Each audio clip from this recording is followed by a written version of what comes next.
इससे पहली क्लासेस में हमने डिस्कस किया नॉर्मल सब ग्रुप, और फिर हमने फजी नॉर्मल सब ग्रुप की डेफिनेशन पढ़ी। फजी नॉर्मल सब ग्रुप के ऊपर हमने एक दो रिजल्ट्स पढ़े, उनके एग्जांपल्स देख लिए। आज हम नॉर्मलाइजर ऑफ अ फजी सब ग्रुप की डेफिनेशन को स्टडी करेंगे। नॉर्मलाइजर ऑफ अ फजी सब ग्रुप, कि फजी सब ग्रुप का नॉर्मलाइजर क्या होता है, और एग्जांपल इसके ऊपर आप बना ही सकेंगे डेफिनेशन को पढ़ के। इसके बाद एक थ्योरम होगा नॉर्मलाइजर के ऊपर, उसको भी हमने क्या करना है, स्टडी करना है। डेफिनेशन है, let G be a group, F be the fuzzy subgroup of G. G कोई भी ग्रुप है, एफ उसका फजी सबसेट है, लेकिन फजी सब ग्रुप भी है। Then normaliser of F is denoted and defined by N of F, और इसके अंदर जी के वो एलिमेंट होंगे जो इस कंडीशन को क्या करेंगे, सेटिस्फाई करेंगे। Normalizer contains those elements of group G which satisfy this condition. अगर आप ग्रुप थ्योरी में नॉर्मलाइजर के बारे में सोचें, वहां नॉर्मलाइजर क्या होता था। Let G be a group, H be the subgroup of G। जो नॉर्मलाइजर था H का, उसके अंदर वो एलिमेंट्स थे जो H के साथ क्या करते थे, कम्यूट करते थे। जो सब ग्रुप के साथ क्या करते थे, कम्यूट करते थे। ठीक है। अगर सब ग्रुप, किसी ग्रुप का सब ग्रुप हर एलिमेंट से कम्यूट करें तो उस सब ग्रुप को हम नॉर्मल सब ग्रुप कहते थे। और अगर ग्रुप के वो एलिमेंट जो सब ग्रुप के साथ कम्यूट करते हैं वो कहाँ जाते हैं, नॉर्मलाइजर में आ जाते थे। ग्रुप थ्योरी में ये नॉर्मलाइजर की डेफिनेशन हुआ करती थी। ग्रुप के ऐसे एलिमेंट्स जो इस कंडीशन को सेटिस्फाई करेंगे वो किस में चले जाएंगे, नॉर्मलाइजर में चले जाएंगे। और ये जो कंडीशन है कहाँ से उठाई है, फजी सेट थ्योरी में, फजी सब ग्रुप्स में। उस फजी सब ग्रुप थ्योरी में हमने ये डेफिनेशन किसकी है, नॉर्मल सब ग्रुप की है। अब इसके ऊपर एग्जांपल कैसे बनानी है, आप कोई भी फजी सब ग्रुप ले लीजिएगा। डेफिनेशन में क्या है, F be a fuzzy subgroup of जी। कोई भी फजी सब ग्रुप ले लें, उसके बाद देख लें कौन से एलिमेंट ये प्रॉपर्टी सेटिस्फाई कर रही है। जो एलिमेंट ये प्रॉपर्टी सेटिस्फाई कर रही है वो आ जाएंगे किसमें, नॉर्मलाइजर में। जो नहीं करेंगे वो नहीं आएंगे। फिर यहां से एक ऑब्जर्वेशन भी है, नॉर्मलाइजर के अंदर जो एलिमेंट्स है वो कहां से हैं, जी से। मतलब जो नॉर्मलाइजर ऑफ एफ होगा वो ऑलवेज सबसेट ऑफ जी होगा। क्या होगा, वो जी का सबसेट होगा। यहां तक क्लियर है। अब इसके बाद एक थ्योरम है, एक रिजल्ट है, let F be a fuzzy subgroup of a group G. F एक फजी सब ग्रुप है, then normaliser of F is subgroup of G. Normaliser G का क्या है, सब ग्रुप है। नाउ ये सब ग्रुप की जो हम नोटेशन लिख रहे हैं, ये क्रिस्प सेट थ्योरी में, यानी ग्रुप थ्योरी में जो सब ग्रुप की नोटेशन है ये वो वाली है।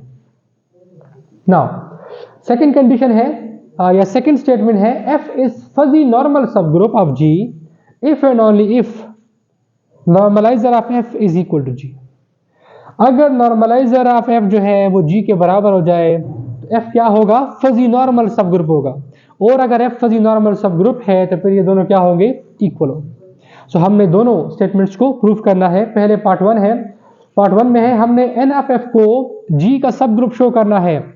किसी non empty subset of a group को हम सब ग्रुप कैसे शो करते हैं, हम उसके दो आर्बिट्ररी एलिमेंट लेंगे ए बी और शो करेंगे कि A B inverse B H से क्या कर रहा है, बिलोंग कर रहा है। तो यहां सब ग्रुप शो कर रहे हैं हम एन ऑफ एफ को सब ग्रुप शो कर रहे हैं जी का, तो एन ऑफ एफ के दो आर्बिट्ररी एलिमेंट ले लेते हैं। Let y1 y2 belonging to N of F. To prove y1 y2 inverse belongs to N of F, proof ये करना है, तब ये क्या बनेगा, सब ग्रुप बनेगा। नाउ अब गिवन क्या है, एफ बी अ फजी सब ग्रुप, गिवन में सिर्फ ये है, और प्रूफ कर रहा है कि ये सब ग्रुप है जी का। नॉर्मलाइजर ऑफ एफ सब ग्रुप है जी का, यानी हमें ये भी गिवन है कि जो एन ऑफ एफ है ये एक नॉर्मलाइजर है।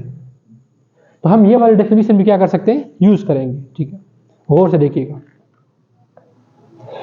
For any X belonging to G we have F of y1 y2 inverse whole inverse x y1 y2 inverse, यानी y1 y2 इनवर्स का हमने यहां पे होल इनवर्स लिया, यहां एज इट इज लिखा। ये y1 y2 इनवर्स क्या है, ये वही एलिमेंट है जिसको हम नॉर्मलाइजर में लाना चाहते हैं, जिसको हम नॉर्मलाइजर में लाना चाहते हैं।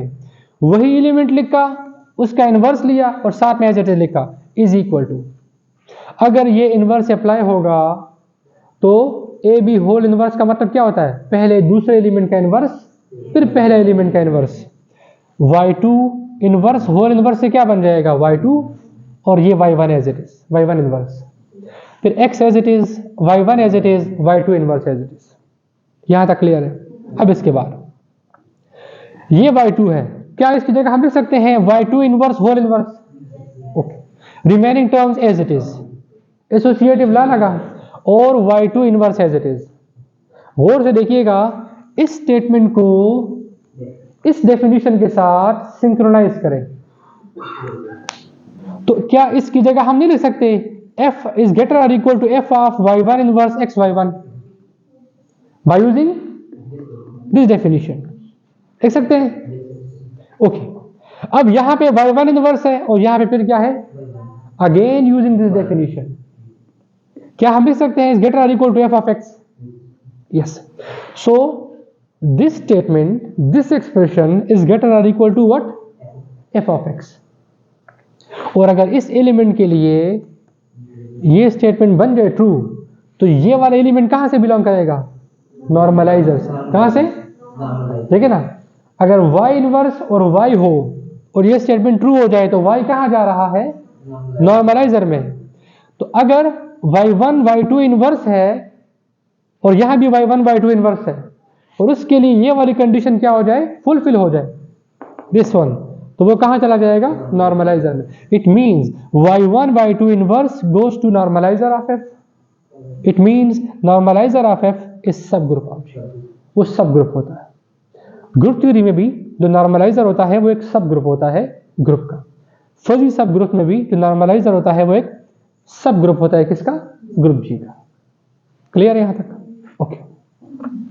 Second condition, second statement, f is fuzzy normal subgroup of G if and only if normalizer of f equal to G। तो पहले f को फजी नॉर्मल मानकर नॉर्मलाइजर और g को इक्वल लेकर आएंगे, फिर नॉर्मलाइजर और g को इक्वल मानकर f को फजी नॉर्मल सबग्रुप प्रूफ करेंगे। Let us assume f is fuzzy normal subgroup of G। Assume कर लिया। To prove n of f is equal to G, दो सेट्स कभी इक्वल होंगे if A is subset of B and B is subset of A। Now we already knew that n of f is subgroup of is subset of G, क्योंकि n of f के अंदर G के elements होते हैं। किसके elements होते हैं? Element G से आते हैं, तो वो ऑब्वियसली G का क्या होगा? सबसेट होगा। सो ये तो प्रूफ करने की जरूरत नहीं है, बाय डेफिनेशन क्लियर है। So we wrote obviously n of f is subset of G, और ये हमारे पास एक्सप्रेशन नंबर 1 है ना। अब हमने शो करना है G को सबसेट शो करना है n ऑफ f का। कैसे शो करेंगे? G का एलिमेंट लेंगे, उसको n ऑफ f में लेकर आएंगे। So let x belonging to G, then f of x inverse yx is greater और equal to f of y using the definition of fuzzy normal subgroup. यही एक definition जो है वो फजी नॉर्मल सबग्रुप की भी है, क्योंकि हमें गिवन ये है कि फजी नॉर्मल सबग्रुप, हम उसको यूज करें बेसिकली। नाउ अगर ये कंडीशन किसी एलिमेंट के लिए सेटिस्फाई हो, x इनवर्स yx के लिए अगर ये स्टेटमेंट ट्रू हो, x कहां जाएगा? नॉर्मलाइजर में। कहां जाएगा? देखिएगा, y inverse x y greater और equal to f of x, तो y कहां जा रहा है?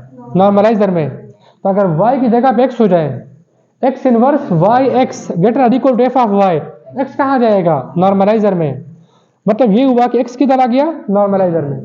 x किसका एलिमेंट था? G का। कहां आ गया? नॉर्मलाइजर में। इट मींस G सबसेट है नॉर्मलाइजर ऑफ f का।